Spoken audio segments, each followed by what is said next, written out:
Hello guys, আসসালামু আলাইকুম। আপনারা যারা মালয়েশিয়াতে আসতে চাইছেন ট্যুরিস্টে বা অন্যান্য বিষয়, যারা অবৈধ থাকার খুব ইচ্ছা, তাদের জন্য হচ্ছে এই ভিডিওটা।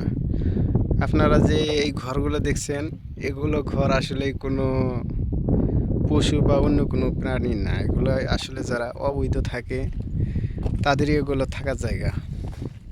দেখেন আশেপাশে মরুভূমি, পুলিশের ভয়ে মানুষ কিভাবে রাত্রি যাপন করে দেখেন।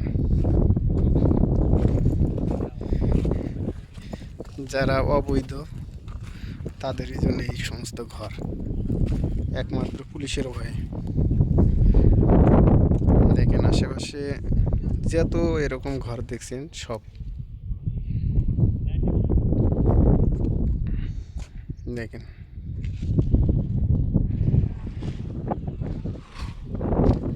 মালয়েশিয়াতে মানুষ কিভাবে জীবনযাপন করে, যারা অবৈধ